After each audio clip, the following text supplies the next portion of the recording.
지난 주일 우리는 누가복음 5장의 말씀을 통해서 베드로가 밤이 새도록 수고하였지만 고기 한 마리 잡지 못하고 빈 그물을 싣고 있을 때 주님을 만났습니다. 그때 베드로는 자기의 전문성과 경험을 내려놓고 주의 말씀에 의지하여 깊은 곳에 그물을 내렸을 때 그물이 찢어질 만큼 많은 고기를 잡았습니다.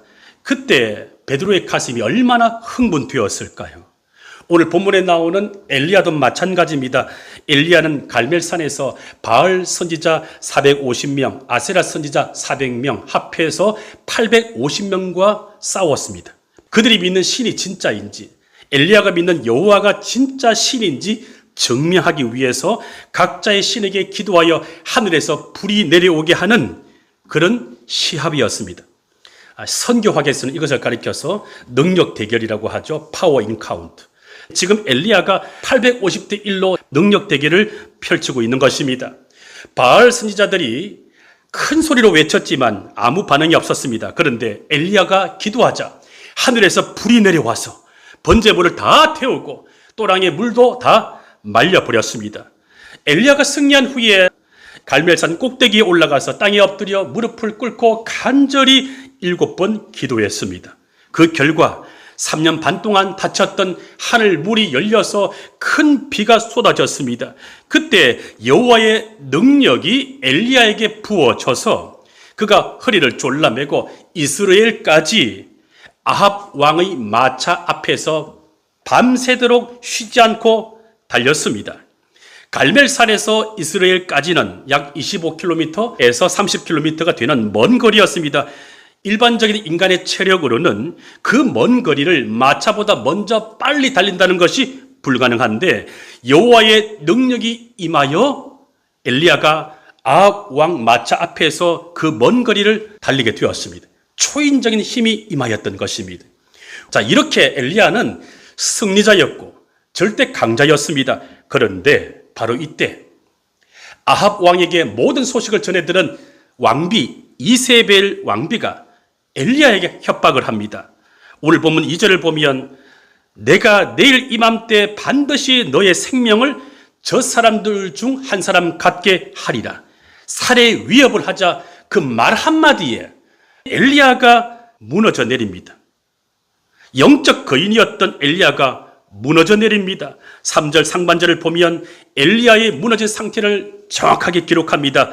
그가 이 형편을 보고 일어나 자기의 생명을 위해 도망하여. 어제까지만 해도 하늘에서 불을 내리게 하였던 능력의 선지자가 오늘은 이세벨의 칼날을 피하여 도망치고 있습니다. 그가 이 형편을 보고 끝까지 하나님을 바라보았다면 이세벨의 협박이 있어도 주눅들지 않고 담대함을 유지할 수 있었을 텐데 엘리야가 지친 거예요. 영적 대결을 하느라 지친 거예요. 엘리야가 많은 사역으로 지쳐서 이제는 환경을 바라보며 주눅들고 무기력함에 빠진 모습을 성경은 기록합니다.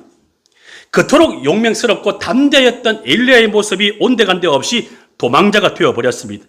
그리고 도망친 유대 광야의 한 로뎀나무 아래에 털썩 주저앉아 하나님께 호소합니다. 오늘 본문 4절을 보십시오. 한번 읽어보시겠습니까? 4절 시작.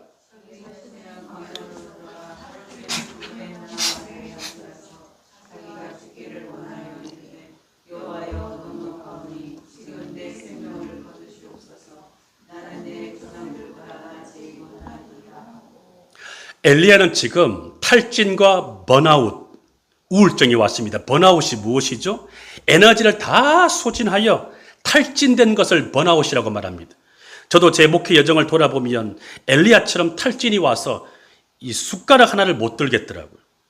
탈진이 오면 눈도 깜빡하기 싫고 말 한마디도 하기 싫고 그냥 이대로 죽었으면 좋겠다. 이게 탈진과 우울입니다. 여러분 인생 살아오시면서 이런 탈진과 번아웃, 우울증이 오지 않았습니까? 능력의 종 엘리야도 그러했는데 우리가 별 수 있겠습니까? 자, 엘리야는 누구보다 열심히 싸웠습니다. 누구보다 열심히 사역을 하였고 헌신하였습니다. 그런데 돌아온 결과는 반복되는 살해 위협이었고 그때 엘리야의 멘탈이 무너졌습니다. 두려움이 찾아왔습니다. 무기력함이 찾아왔습니다. 그래서 사환, 이 사환은 종을 뜻합니다. 자기를 돕는 종, 그 사환을 남겨두고 자기 혼자 광야로 들어갔습니다. 무엇을 말할까요? 누구와도 말하고 싶지 않다. 내 옆에 사람이 아무도 없었으면 좋겠다. 혼자 동굴 속에 있고 싶은 엘리야의 우울증, 무기력함을 보여주는 것입니다. 자, 엘리야는 사람의 위로는 아무런 도움이 되지 않는다는 것을 알았기 때문에 지금 철저한 고립 상태에 빠진 거예요. 이처럼 우리도 엘리야처럼 우리의 열심이 멈추고 영혼의 바닥이 드러날 때가 있습니다. 살다 보면 그럴 때가 있어요. 살다 보면 우리도 엘리야처럼 지칠 때가 와요. 탈진이 옵니다. 죽고 싶은 마음이 올 때가 있습니다. 내 열심이 멈추어지고 영혼의 바닥이 드러날 때가 있습니다. 번아웃이 되어버리죠. 자, 왜 열심히 달렸는데 지칠까요? 왜 열심히 멈추고 영혼의 바닥이 드러나서 우울해질까요? 탈진과 우울은 성공의 지점에서 시작되기 때문에 그렇습니다. 엘리야는 열심히 유별난 사람이었습니다. 오늘 본문 10절 상반절을 보시면 그가 대답하되 내가 만군의 하나님 여호와께 열심히 유별하오니. 자, 엘리야는 열심히 유별났습니다. 지치지 않았습니다. 그런데 오늘 본문에서는 지쳤습니다. 사람이 이렇게 연약한 존재입니다. 3절 상반절을 보면 그렇게 나오죠. 그의 시선이 하나님이 아닌 상황과 환경을 향하였을 때, 상황이나 형편으로 향하였을 때 그의 열심이 멈추었고 의기소침해졌습니다. 끝까지 하나님을 바라보았다면 이세벨의 살해 위협을 받아서도 엘리야가 두려워하지 않고 멘탈이 무너지지 않고 그의 열심이 멈추지 않았을 텐데 엘리야가 지친 거예요. 자기를 돌보지 않고 타인을 돌보고 사역에 지치느라 영혼의 바닥이 드러난 것입니다. 그래서 엘리야의 열심이 멈추어지게 되고 의기소침해졌습니다. 무기력함이 찾아온 거예요. 그래서 번아웃이 되니까 나 혼자만 남았다. 이런 억울한 생각이 찾아오게 되고 철저한 고립감이 생겼습니다. 엘리야의 이런 모습은 오늘을 살아가는 우리의 부끄러운 자화상일지 모릅니다. 우리도 너무 달리느라 지치지 않습니까? 너무 열심히 사느라 열심히 멈출 만큼 방전되지 않았습니까? 너무 바쁘게 사느라 자기 자신을 돌보지 못해서 탈진이 오지 않았습니까? 늘 경쟁에서 이겨야 되고 늘 남들보다 앞서가야 되고 늘 가시적인 성과를 내야 되고 그래서 지치지 않았습니까? 성공에 중독되어 있고 속도 전에 길들여져 있지 않습니까? 그러다가 어느 날 갑자기 퇴직을 하거나 은퇴를 하거나 몸이 아파서 입원하게 되거나 더 이상 달릴 수가 없을 때, 감당할 수 없는 삶의 무게를 만났을 때, 기대했던 결과가 무너질 때, 혹은 불가항력적인 사고를 만날 때 우리도 엘리야처럼 탈진의 광야로 내몰리게 됩니다. 우리도 엘리야처럼 유별나게 열심을 내고 그렇게 너무 열심히 달려오느라 지치고 탈진하게 되고 번아웃이 찾아오지 않았습니까? 그래서 우울하지 않았습니까? 과도한 책임감 때문에. 한번 따라해 보실까요? 과도한 책임감. 과도한 책임감 때문에 나 혼자 남았다. 나 혼자 무거운 짐을 지고 있다. 이 생각 때문에 억울해하고 그래서 피해의식에 빠져서 우울하지 않았습니까? 제가 예전에 큰 교회를 목회했을 때는 너무 바빠서 우울할 시간이 없었습니다. 그런 말 있지 않습니까? 아이를 셋 이상 낳으면 우울할 시간이 없다고. 아이를 셋을 낳고 넷을 낳고 옛날에 우리 어르신들처럼 10명을 낳으면 우울할 시간이 없습니다. 그런데 요즘처럼 한둘밖에 없으면 우울할 시간이 있다고 하지 않습니까? 부임 후에 5년 동안 돌아보니 여름 휴가 때 한 번도 저를 위해서 쉬어본 적이 없더라고요. 월요일날 거의 매일 출근했습니다. 그런데 막상 개척교회를 섬기게 되니까 멘붕이 찾아왔습니다. 이전에는 설교와 행정과 신방이 너무 많아서 새벽 4시에 일어나서 5시에 출근하게 되면 밤 11시에 퇴근했거든요. 혼자 끝까지 남아서 그렇게 열심히 사역을 하다가 갑자기 개척교회를 섬기니까 시간이 너무 많은 거예요. 행정도 별로 없고 신방도 별로 없고 설교도 많지 않고 너무 한가하니까 갑자기 이상해지는 것입니다. 오라는 곳도 없고 갈 곳도 없고 연락 오는 사람도 없습니다. 엘리야처럼 나 혼자 교회에 남아있는 이 현실이 저에게 무기력함으로 찾아왔습니다. 고립감을 느꼈습니다. 내가 지금 무엇을 하고 있나? 막막함이 찾아왔습니다. 하지만 이때 저 자신을 돌아보게 되었습니다. 묵상을 많이 했습니다. 시간이 많으니까 묵상을 많이 하게 되더라고요. 이 성경 묵상도 많이 했지만 제가 영성을 공부했기 때문에 자연 묵상을 많이 했습니다. 묵상을 하면서 저 자신을 돌아보며 회개하는 시간을 많이 가졌습니다. 하나님, 제가 너무 열심히 특심하였군요. 주님, 내 열심히 앞서간 것을 회개합니다. 내가 성과를 이루고 큰 부흥을 이루어서 하나님 앞에 인정받고 싶었던 저의 교만을 회개합니다. 어느 날 주님이 회개한 저에게 이렇게 말을 걸어오셨습니다. 지금 이 시간이 너에게 로뎀나무의 시간이다. 로뎀나무의 시간은 쉬는 시간입니다. 멈추는 시간입니다. 로뎀나무의 시간은 지루한 광야의 시간입니다. 흥분되지 않는 시간입니다. 내 힘과 열정으로 달려왔던 속도와 방향이 갑자기 멈추는 시간입니다. 아무것도 할 수 없어서 무기력하고 나를 찾는 이가 없어서 외롭고 고립감을 느끼는 시간입니다. 나를 증명할 수 없는 시간이에요. 자, 로뎀나무의 시간은 나를 증명할 수가 없습니다. 멈추어야 돼요. 쉬는 시간입니다. 흥분되지 않는 시간이에요. 초라한 광야의 한복판입니다. 한번 여러분들에게 한번 적용해 보십시오.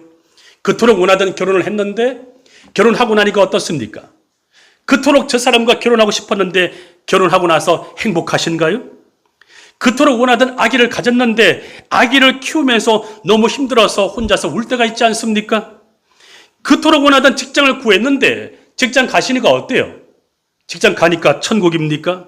돈 벌어서 좋지만 힘들고 지칠 때가 있지 않던가요? 저 같은 목사들은 부목사 때 통일이 소원이 아니라 단임 목회가 소원이거든요. 자, 그런데 그렇게 원하던 단임 목회, 막상 목회 현장에 와보니까 취임식 할 때, 위임식 할 때만 행복하고 그 뒤로는 너무 힘들어요. 이 모든 시간이 다 로뎀나무의 시간입니다. 이 로뎀나무 아래에서는 하던 일을 멈춰야 되고 열정을 멈추는 시간입니다. 나의 실패와 좌절을 받아들이는 시간입니다. 하나님께 힘들다고 호소하고 토설하는 시간이죠. 그렇게 로뎀나무 아래에서 하던 일을 멈추고 토설할 때 비로소 세미한 음성이 들립니다. 엘리야가 그러했습니다. 크고 강한 바람, 지진, 거대한 불 속에는 계시지 않던 그 하나님이 엘리야의 힘이 다 빠지고 깊은 외로움과 고립감을 느꼈을 때 그때 세미한 음성으로 찾아오셨습니다. 오늘 본문 12절입니다. 우리 같이 한번 읽어보겠습니다. 12절 시작. 또 지진 후에 불이 있으나 불 가운데에도 여호와께서 계시지 아니하더니. 이게 중요합니다. 불 후에 세미한 소리가 있는지라. 하나님께서 과거의 구약시대에는 지진과 바람을 통하여 임재를 나타내 보이셨습니다. 바위가 부서지는 강력한 지진과 그런 바람을 통하여 하나님의 존재를 드러내셨는데 엘리야가 지치고 쓰러져서 로뎀나무 아래에 쉴 때에는 그렇게 하나님께서 강력한 임재로 나타나시지 않고 세미한 음성으로 나타나시는 거예요. 여러분, 주중에 열심히 일을 하다가 일을 멈추고 주일에 예배 드리러 오셨습니다. 바쁜 일상을 멈추고 하나님의 집에 오셨습니다. 이 주일은 여러분들에게 로뎀나무의 시간이에요. 엘리야가 로뎀나무 아래에서 비로소 하나님과 자기 자신에게 솔직해졌습니다. 그래서 완벽한 모습, 강한 모습의 가면을 벗어 던지고 죽고 싶다고 호소하였습니다. 850대 1로 싸웠을 때의 그 용맹함과 기백은 온데간데 없고 오직 나만 남았습니다. 나만 남았다고 토로할 만큼 억울함과 책임감, 거기에 짓눌려서 지쳤는데, 그래서 우울하였는데 이 슬픈 마음을 하나님께 솔직하게 토로했습니다. 하지만 하나님은 이 로뎀나무에서 엘리야를 쉬게 하셨습니다. 불면증에 시달린 그를 잠들게 하셨습니다. 그리고 천사를 통하여 엘리야의 마음을 어루만지면서 음식의 힘으로 기운을 내게 하셨습니다. 여러분, 세상에 살면서 붙들었던 완벽해야 한다는 가면 벗으십시오.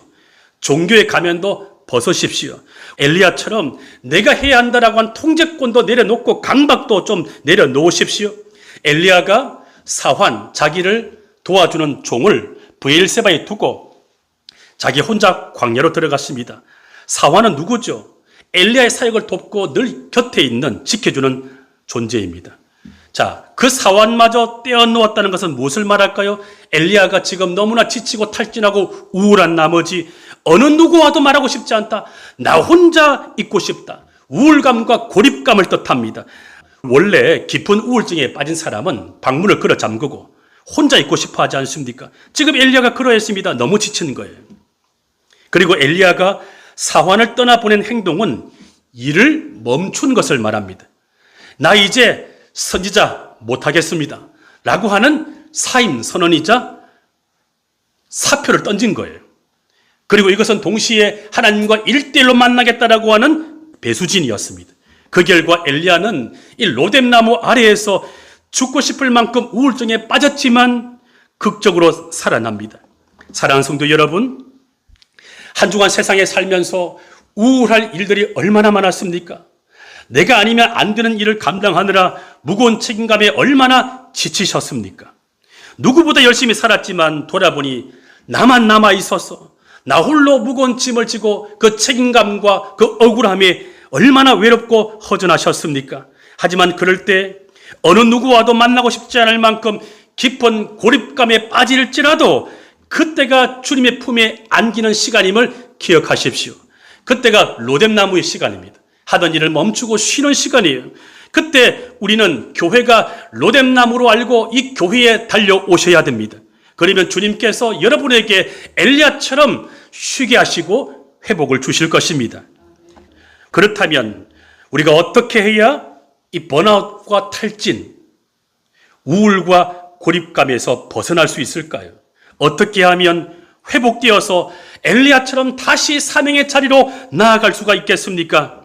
이전처럼 너무 열심히 살지 말아야 됩니다. 좀 쉬어야 돼요. 좀 놀아야 됩니다. 제가 제 인생을 돌아보니, 저의 목회 여정을 돌아보니 한 번도 쉬지 못했습니다. 왜 그런가 하면 결혼하고 나서 새 아들을 키우면서 교회를 옮길 때마다 한 달 정도 쉬고 싶었지만 쉬게 되면 월급을 못 받게 되니까 생존이 어려워서 한 번도 쉬지 못했습니다. 93년도에 신학대학을 들어가고 98년부터 전도사를 하고 목사가 되고 난 이후 한 번도 쉬지 못했습니다. 지금 이렇게 교회를 개척하면서 한가한 시간이 많다 보니까 이것이 고립감이 되고 우울감이 찾아오지만 주의 시선으로 내 인생을 바라보니까 지금 내 삶에 지금 이 시간은 복된 시간임을 알아차린 거예요. 이전처럼 너무 열심히 목회할 필요가 없겠구나. 여러분 그렇지 않습니까? 목회 열심히 하면 피곤하잖아요. 목회자 세미나를 가면 그런 말을 합니다. 멸치와 성도는 볶을수록 좋다. 교회 성장을 위해 계속 프로그램을 돌리고 계속 시스템을 돌리게 되면 교회 조직을 유지하고 헌금을 유지할 수는 있지만 거기에 무슨 행복이 있을까요? 오늘 한국 교회가 그러하거든요. 교회 안에 너무나 프로그램이 많고 예배가 많고 그래서 많은 교회학자들은 말하기를 심플 처치가 필요하다. 우리 교회의 주보에 보면 두 날개 비전이 나올 거예요. 대그룹 주일 예배, 소그룹 목장 모임. 딱 두 가지 심플 처치예요. 이것만이면 충분하다는 거예요. 프로그램 많이 필요 없다는 거예요. 이전처럼 너무 열심히 살지 말아야 됩니다. 여러분 보세요. 사람이 너무 열심히 살고 너무 진지하면 예민해집니다. 예민해지고 관계가 틀어집니다. 그리고 목표를 향해서만 달려가게 됩니다. 자, 목표를 향하여 달려가게 되면 목표를 이룰 수가 있습니다. 성취할 수 있고 성과를 낼 수가 있습니다. 성공할 수도 있습니다. 교회는 부흥될 수가 있습니다. 그런데 목표를 달성하고 나면 또 다른 목표가 생깁니다. 그럼 어떻게 될까요? 목사가 지쳐 떨어지게 됩니다. 목사가 지치게 되고 행복하지 않으면 그 속에 좋은 에너지가 나오지 못해서 교인들이 좋은 에너지, 밝은 에너지를 얻지 못하게 되어서 갈등이 일어날 수가 있는 거예요. 그래서 오늘날 한국교회 많은 목회자들이 다 일중독에 빠져 있습니다. 행복한 목사들이 없어요. 왜 그렇죠? 엘리야처럼 너무나 달리기만 했기 때문에 그렇습니다. 이를 통한 성취와 성과와 성공에만 매진하느라 정말 내 곁에 소중한 사람을 놓친 것입니다. 그래서 실패와 좌절을 만날 때, 추락과 상실의 고통을 당할 때, 이때 일을 놓아야만 행복할 수가 있는 거예요. 일을 놓아야만 회복될 수가 있는 것입니다. 그래서 진지하게 살지 말아야 됩니다. 한번 따라해 보십시오. 진지하게 살지 말아야 합니다. 대충 할 줄도 알아야 되고 놀 줄도 알아야 돼요. 너무 진지하면 진정성은 있을지는 모르지만 피차 피곤해지는 거예요. 완벽주의가 나타나게 되고 강박이 나타나게 되고 지나친 책임감 때문에 피차 피곤해집니다. 그래서 요즘 많은 심리학자들이 그런 말을 하죠. 좀 진지하게 살지 마십시오. 오라벨을 즐기십시오. 느리게 산다는 것의 의미를 알고 이제 좀 개미처럼 살지 말고 배짱이처럼 살라고 말합니다. 자, 옛날에 우리의 부모 세대들, 40년대에 태어나신 우리 어르신들, 우리 부모 세대들은 60년대, 70년대, 80년대를 지나오면서 개미처럼 열심히 살아야만 생존할 수가 있었습니다. 그런데 지금 태어난 젊은 세대들은 그런 시대가 아니에요. 여러분, 개미는 너무 열심히 사느라 나중에 돈 많이 벌어서 그 벌어놓은 돈을 병원에다 갖다 바칩니다. 관절염 신경통이 와서 모아놓은 돈을 써보지도 못하고 병원에다 갖다 바치죠. 그런데 배짱이는 어떻습니까? 배짱이는 일하지 않고 놉니다. 기타 치고 놀아요. 노래 부르고 놉니다. 놀면서 터득한 그 노래 기술이 음반이 되어서 불티나게 팔리는 거예요. 놀면서 돈 벌어요. 저는 우리의 다음 세대들이 개미처럼 열심히 일을 해서 노동 수입으로 돈을 버는 자들이 아니라 배짱이처럼 놀면서 돈 버는 그런 축복이 임하기를 축원합니다. 아멘. 좀 배짱이처럼 놀아야 되죠. 아드레날린 호르몬이 나오는 그런 일과 프로젝트보다는 평범한 일상이 더 중요합니다. 한번 따라해 보십시오. 일상이 중요합니다. 어디서 회복될까요? 회복과 도약은 일상에서 나옵니다. 충분하게 쉬면서 충분하게 회복되지 않으면 또다시 넘어집니다. 회복은, 도약은 평범한 일상에서, 낮은 곳에서 일어나게 됨을 기억하시길 바랍니다. 성과와 성공보다, 유명해지는 것보다 일상이 더 중요합니다. 높은 자리에서 내 존재감을 과시하는 것보다 잘 먹고 잘 자고 잘 노는 게 훨씬 더 중요합니다. 하나님은 번아웃된 엘리야에게 일상생활을 통하여 회복시켰습니다. 잠을 채우시고 천사를 통하여 어루만지시고 그리고 음식의 힘으로 기력을 회복시켰습니다. 자, 오늘 보면 5절로 6절을 한번 큰 소리로 읽어보실래요? 5절로 6절 읽어봅니다. 시작.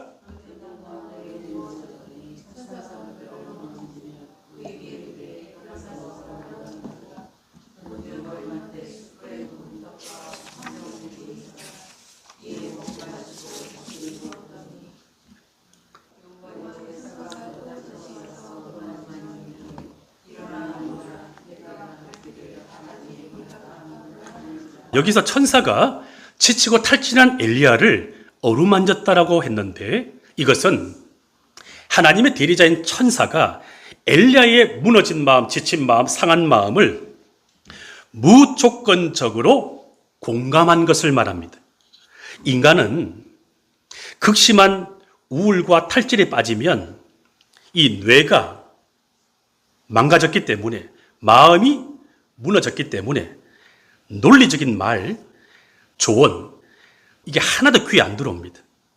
그래서 천사의 어루만짐은 지치고 상처 입은 엘리야의 마음을 무조건적으로 터치, 스킨십한 것이고 포옹한 것입니다.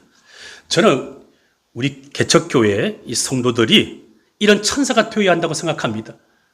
누가 오더라도 무조건적인 지지와 위로를 하면서 그의 마음을 만져주고 함께 울어주는 공동체 되기를 소망합니다. 여러분, 가정에서 배우자끼리, 부모와 자녀끼리 그렇게 한번 살아보시겠습니까? 매일은 그렇게 살지 못해도 일주일에 하루만이라도 무조건적으로 배우자를 지지하는 거예요. 무조건적으로 공감해 주는 것입니다. 아내가, 남편이 말귀를 못 알아들으면 저처럼 하십시오. 저는 힘들고 지치고 무조건적인 지지가 필요할 때 한 번씩 아내에게 부탁합니다. 여보, 당신 나에게 영성 지도를 좀 해주시오. 나를 좀 공감해 주시고 나를 좀 위로해 주시라고. 그래서 카페로 데리고 가든지 아니면 차를 타고 드라이브를 하면서 부탁을 해서 제가 무조건적인 지지를 받을 때가 있어요. 상대방이 내 마음을 잘 못 알아듣거든요. 부부가 40년, 50년을 살아도 몰라요. 그렇죠? 권사님? 네. 제 부모님을 보니까 50년을 살아도 아버지, 어머니가 서로를 모르시더라고요. 인간은 영적 존재이기 때문에 영으로, 말씀으로, 기도로 하나 되기 전까지는 아무리 살아도 모릅니다. 제가 교회를 개척하고 나서 이전보다 시간이 많아지다 보니까 아내와 대화가 길어졌습니다. 하루에 몇 시간 대화하는 것 같아요. 주로 어디서 대화를 하는가 하면 수목원에 가서 대화를 많이 하게 되죠. 전주 수목원이 참 좋아요. 저에게 친구는 누구일까요? 전주 수목원에 있는 꽃과 나무입니다. 거기 가면 꽃과 나무가 저를 항상 반겨주더라고요. 저를 찾아주는 사람이 없고 저에게 연락 오는 사람도 없지만 저는 꽃과 나무를 보면서 친구로 삼고 대화를 합니다. 그 꽃과 나무를 오감으로 대화를 할 때 창조주 하나님의 음성이 제 양심에 들어올 때가 있었습니다. 아들아, 그동안 너무 고생했다. 너무 수고했다. 너무 지쳤으니 지금은 쉬어야 할 때다. 여러분, 멈추어선 그 자리가 하나님께서 나를 위해서 일하시는 자리임을 믿으시기를 바랍니다. 자, 우리는 로뎀나무 아래에 털썩 주저앉아 있는 이 엘리야를 보면서 실패자라고 낙인 찍을지 모르지만 하나님의 시선은 달랐습니다. 하나님은 엘리야를 책망하지 않았습니다. 엘리야야, 너는 갈멜산의 영웅인데 왜 이 모양이야? 왜 여기에 있어? 왜 믿음이 없어? 라고 다그치지 않았습니다. 하나님은 이 탈진한 엘리야에게 한 번도 영적인 훈계를 하지 않았습니다. 이 엘리야에게 천사를 통하여 그 마음을 어루만지고 그리고 구운 떡과 시원한 물 한 병 음식을 통하여 기운을 솟아나게 만들었고 그리고 지친 몸을 뉘어서 잠들게 했습니다. 엘리야의 회복은 영적 회복이 아니라 육신적인 회복이었습니다.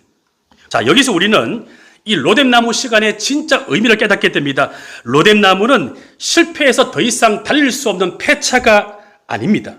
새로운 소명을 받고 다시 달려가기 위해서 잠깐 쉬어가는 정거장이고 그리고 수리하는 카센터입니다.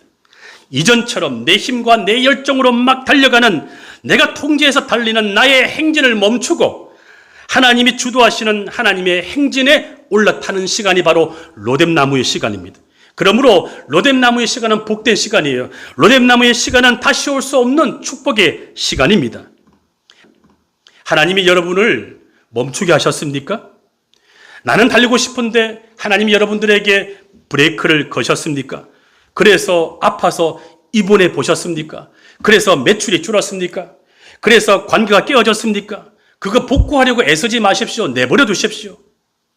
관계가 깨어지는 것도 내버려 두시고 매출이 줄어든 것도 내버려 두시고 주식이 떨어지는 것도 내버려 두시고 몸이 아파서 병원에 입원하는 것도 너무 강박을 가지지 마십시오. 놓아주십시오. 분주할 때는 들리지 않던 세미한 주의 음성이 내가 아플 때 들립니다. 입원할 때 들립니다. 한가할 때 들립니다. 조용할 때 들립니다. 무력하게 주저앉아 있을 때 내 힘이 다 빠질 때 그때 천사가 다가와서 나를 만집니다. 사람들의 말은 위로가 되지 않지만 천사가 내 양심을 통하여 말을 걸어올 때 내가 위로를 얻습니다. 가끔씩 교회 청소하러 왔다가 은혜 받지 않습니까? 새벽에 기도하다가 주의 음성이 들려와서 위로받지 않습니까? 누가 말을 걸지 않았는데 그냥 울지 않아요. 왜 그럴까요? 천사가 내 마음을 만지기 때문에 그렇습니다. 여러분, 천사의 존재를 믿으시나요? 지금 이 자리에 천사가 함께 우리의 예배를 도와주고 있는 것을 믿으시나요? 성령께서 우리를 도우십니다. 주님 이 자리에 함께 현존하십니다. 그러므로 로뎀나무는 내 인생의 마침표가 아니에요. 로뎀나무는 하나님의 어루만지심이 시작되는 쉼표입니다.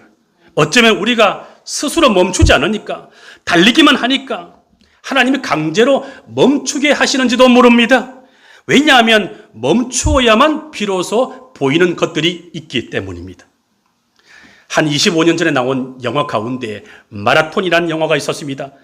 자폐증 아들이 마라톤을 하는 내용입니다. 평소에는 엄마가 초코파이를 주고 돌보아주는 것을 몰랐는데 이 자폐증 아들이 마라톤 달리기를 하다가 넘어졌을 때 그때 엄마의 손길이 보이는 거예요. 넘어졌을 때 시냇물이 보이는 거예요. 넘어졌을 때 꽃이 보이고 나무가 보이는 거예요. 달리면 안 보였습니다. 멈추니까 보이는 거예요. 멈춰야만 보입니다. 멈춰야만 주의 음성이 들리는 거예요. 그러므로 우리는 이 로뎀나무의 시간을 보낼 때 놀라운 은혜를 경험하게 됩니다. 엘리야는 무엇을 경험했습니까? 이 로뎀나무 아래에서 하나님이 주신 떡과 물을 통하여 힘을 얻고 난 뒤에 40일을 걸어서 하나님의 산 호렙산에 이르게 됩니다. 그 호렙산에서 하나님은 엘리야에게 이전처럼 크고 강한 바람과 지진과 불 가운데 나타나시지 않으시고 이전 방식대로 나타나시지 않으시고 세미한 음성으로 나타나십니다. 눈에 보이는 화려한 성공이나 거대한 권력 그리고 강압적인 힘으로는 인간의 깨어진 마음을 변화시킬 수가 없음을 보여준 것입니다. 엘리야가 갈멜산에서 하늘에서 불이 임한 것처럼 그렇게 가시적인 기적으로 나타나시지 않으시고 이제는 호렙산에서 엘리야에게 세미한 음성으로 하나님이 임하신 거예요. 이전처럼 웅장하고 크게 들리는 그런 천둥소리가 아니라 상처 입은 영혼의 귀에 들려오는 속삭이듯이 말하는 친밀하고 인격적인 음성으로 찾아오시는 거예요. 저도 고난당하고 보니까 영적으로 더 섬세해지고 한 영혼 한 영혼에 대한 아픔이 더 민감하게 다가오더라고요. 여러분, 이것이 바로 로뎀나무 아래에서 쉼을 얻은 엘리야에게 주신 하늘의 복입니다. 엘리야가 이방 선지자들과 능력 대결을 할 때에는 이런 음성이 안 들렸습니다. 자기 힘이 다 빠지고 탈진했을 때, 로뎀나무 아래에서 죽고 싶어 했을 만큼 우울증에 빠졌을 때, 그래서 하나님이 힘을 주셔서 호렙산에 이르렀을 때, 그때 이런 세미한 음성이 들렸습니다. 우리도 마찬가지입니다. 바쁘게 살 때는 주님의 음성이 안 들립니다. 쉴 때 들리는 거예요. 승승장구할 때는 하나님의 음성이 안 들립니다. 지치고 쓰러져야 들립니다. 개척교회를 섬기니까 분주하지 않습니다. 한가합니다. 세상적인 눈으로 보면 교회의 성장이 멈춘 것처럼 느껴져서 낙심할 때도 있습니다. 하지만 그때 기도하면 주님은 이렇게 말씀을 하십니다. 지금의 한가한 현실은 내가 나를 더 깊이 알아가는 영적 회복의 시간이다. 숫자의 부흥에 집착하지 마라.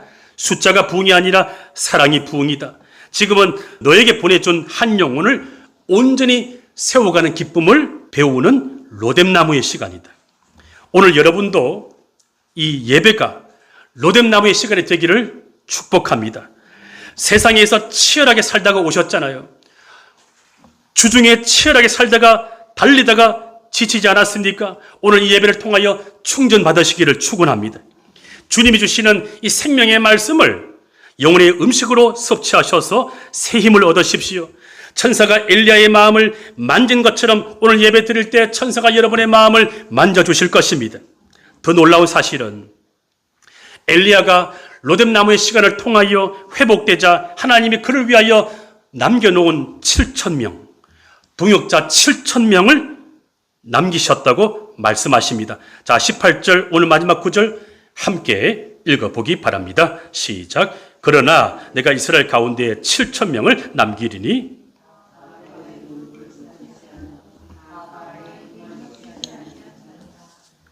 여러분 놀랍지 않습니까?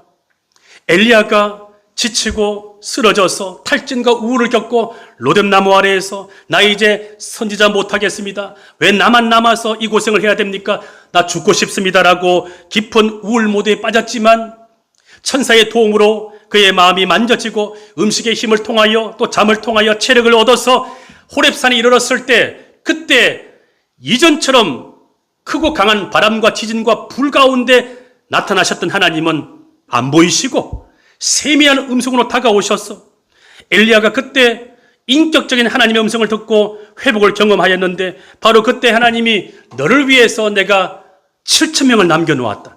바알에게 무릎 꿇지 않은 순수한 하나님의 동역자들이 7,000명이나 있다고 하나님이 말씀해 주시면서 엘리야의 잃어버린 사명을 다시 갱신해 주셨습니다. 한번 따라해 보십시오. 갱신. 이 갱신이 참 중요하죠. 한국교회는 갱신이 필요합니다. 개척보다 더 힘든 것이 갱신입니다. 갱신하다 보면 어려움을 겪습니다. 예수님도 유대인들에게 갱신하시다가 하나님 나라의 복음을 전하시다가 결국 예수님도 십자가에 못 박혀 죽으셨습니다. 저와 여러분들은 예수를 믿고 난 이후에 갱신되셨습니까? 초심을 지금도 이어가고 계십니까? 나를 만나는 사람들이 나를 보며 예수를 보았다고 말하고 계십니까? 우리에게 갱신이 필요하지 않을까요? 엘리야에게 갱신이 필요하기 때문에 하나님께서 엘리야를 지치도록 내버려 두셨습니다. 엘리야의 탈진과 지침과 우울증은 그의 갱신을 위한 과정이었습니다. 하나님께서 그의 소명을 새롭게 갱신해 주시자 엘리야는 다시 사명을 회복하게 되었습니다. 우리가 추락을 당하고 상실을 당할 때, 또 낙심과 절망을 만날 때, 열심히 살았지만 아무것도 이루어 놓은 것이 없고 늘 위기 가운데 긴장하게 될 때, 지치고 힘들 때, 더 이상 열심히 나오지 않고 의욕이 멈추었을 때, 무기력해졌을 때, 나 혼자 있고 싶을 때, 아무것도 하기 싫고 나 이제 선지자 못하겠습니다, 나 이제 목사 못하겠습니다 라고 말하고 싶을 때, 항주직 분자 내려놓고 싶다라고 말하고 싶을 때, 그때가 바로 로뎀나무의 시간으로 알고 잘 먹고 잘 쉬시고 잘 주무시고, 그래서 육이 다시 회복되면 정신이 회복되고, 그때 하나님께서 엘리야를 갱신하셔서 다시 사명을 주시고 새로운 동역자들과 함께 다시 사명자의 길로 세우신 것처럼 우리도 그렇게 다시 사명을 받을 수 있는 이와 같은 갱신이 나타날 수 있기를 주의 이름으로 축원드립니다. 말씀을 마무리하겠습니다. 로뎀나무 아래에서 영육이 회복된 엘리야를 갱신하신 하나님은 엘리야에게 다시 사명의 자리로 가라고 말씀하셨습니다. 엘리야야, 너 혼자가 아니다. 내가 너를 위해 남겨둔 7,000명이나 되는 동역자들이 있다 라고 말씀하시지 않았습니까? 이 말씀을 믿는다면 이제 우리는 눈에 보이는 숫자에 얽매이지 않고 내게 맡겨주신 한 영혼을 온전히 세우기 위해 다시 사명의 길로 갈 수가 있습니다. 그러므로 로뎀나무 아래는 실패의 자리가 아니라 회복의 자리입니다. 여러분, 주의를 로뎀나무의 시간으로 알고 주중에 듣지 못하는 세미한 음성을 들으셔서 엘리야처럼 새 힘을 얻어 다시 내일부터 일터로 나가십시오. 세상으로 나가십시오. 이 주일에 예배를 통하여 로뎀나무의 시간을 가져야만 여러분들이 올해부터 세상에서 생활 선교사로 파송받을 수가 있습니다. 저는 여러분들을 세상으로 파송합니다. 내일부터 여러분들은 세상에서 선교사로 살아가야 되기 때문에 에너지가 소진될 것입니다. 탈진하게 될 것입니다. 지치게 될 것입니다. 우울한 마음이 찾아올 것입니다. 로뎀나무 아래에서 엘리야가 죽고 싶다고 말한 것처럼 내 인생 이대로 끝났으면 좋겠다. 엘리야가 너무나 지친 나머지 이제 나 선지자 못하겠습니다 라고 하나님께 사표를 던진 것처럼 그렇게 도망치고 싶을 때가 있을 것입니다. 그럴 때마다 이제 내가 예배를 드릴 때가 되었구나, 이제 내가 로뎀나무의 시간이 필요하구나 라고 생각하셔서 주일 예배를 사모하시기를 축원합니다. 그리고 주일까지 기다리기 힘드시다면 화요일부터 금요일까지 새벽에 나오십시오. 아니면 저를 불러주십시오. 시간이 많습니다. 여러분들에게 1시간이 아니라 2시간 영성지도 멘토링 상담 다 해드리겠습니다. 오늘 함께 식사하시고 셀 모임 하시면서 무조건적인 지지와 위로와 공감을 해주시는, 하나님이 기뻐하시는 교회 되기를 주 이름으로 축원합니다.